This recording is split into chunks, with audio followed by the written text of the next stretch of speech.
Hi people, thank you so much for making time to watch me on this channel. In today's video, we like to look at prevention of bacterial vaginosis. Of course, this matter has something very sensitive to talk about, even as we are dealing with bacteria in the vagina.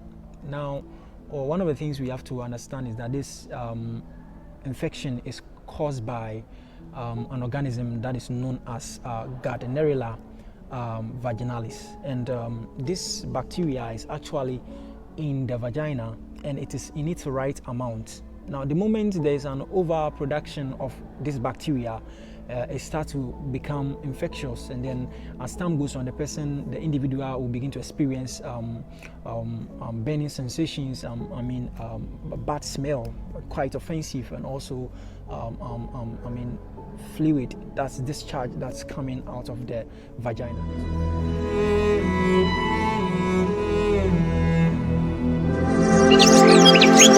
And one of the things that we might not also know is that this bacterial vaginosis can actually lead on to cause urinary tract infection, that is UTI.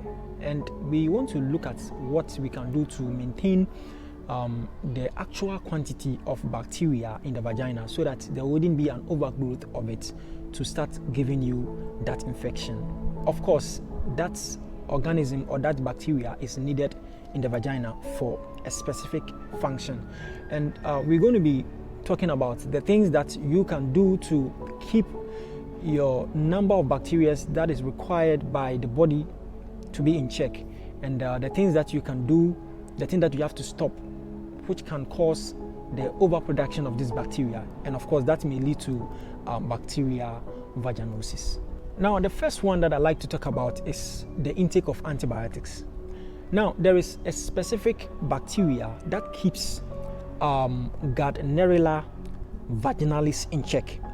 Now, the moment you start taking in antibiotics, anytime you have anything like has got to do with infection, you keep taking antibiotics. What happens is that the antibiotics that you've been taking is actually going to attack the bacteria that is in charge of checking the Gardnerella vaginalis, that is putting it in check. It's actually going to attack that bacteria. So it's just like this, my hand is protecting this one, and I take in something, and because this one is protecting this one, when I take in something, it is going to kill this one, and when it kills it, this is going to be exposed, and when it is exposed, it's going to be overproduction of it, and the overproduction of it can actually cause bacterial vaginosis. And so the intake of antibiotics is a very great factor that causes bacterial vaginosis, and of course which we need to look at it. You don't have to be consuming antibiotics anyhow like that. It's going to kill most of the bacteria most of the bacteria that are responsible for putting certain organisms or certain bacteria in check so that they will not be overproduced to start causing infection in the body. And so we get to understand that antibiotics is a big trigger for this kind of infection. And now we also need to look at the next one that has got to do with dairy. It comes to milk powder, it comes to any milk product, any dairy. Now, what the dairy does is that anytime you keep taking so much of it, it's going to increase the production of estrogen, and estrogen is a hormone. And when these hormones are overproduced, it's going to help this bacteria to be overproduced as well. And of course, that can lead to bacterial vaginosis. So if you like taking so much of dairy products, you need to be very careful. If you're a lady, you need to be very careful. And also sugar also has the ability to also increase the production of the Gardnerella vaginalis. Actually, it has the ability to increase their production, and of course that will lead to bacterial vaginosis. And also, I understand that there are some women that they like to keep their private parts, their vagina, very clean, and so they get most products from the supermarket. They get most product from the cosmetic shop to perform douching. Douching has got to do with using diluting some kind of substance to wash the vagina. It's not advisable. If you're a lady and you are watching me and you keep doing that, you've been doing it, please, you have to stop, because what is going to happen is that there's a natural flora that is in the vagina, which actually helps to keep the vagina very clean.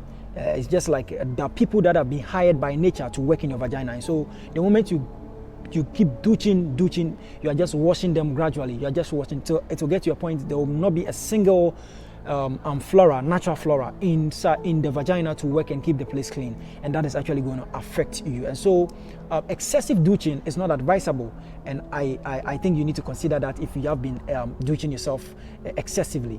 And so we also need to look at another thing. I'd like us to look at some of the things that a person can put in place to avoid this kind of infection. Of course, you have to avoid high intake of dairy, avoid sugar, and be taking non-dairy probiotics. You can also be taking D-mannose. You can be taking boric acid suppository, and then of course you can also take oregano. Oregano 6 pills a day. It's actually going to help to bring this bacteria into balance. And so trying to do this thing is really going to help you to stay, balance of this bacteria, and it's really going to help you to actually be infection free when it comes to bacteria vaginosis. Thank you so much for making time to watch me on this channel, and please, if you like the video and if you love the contents, kindly give us a like, put a comment there, and you can ask anything about health which you think that we should talk about. It will come your way, and if you found this content very amazing, kindly subscribe to the channel, and it will be a pleasure.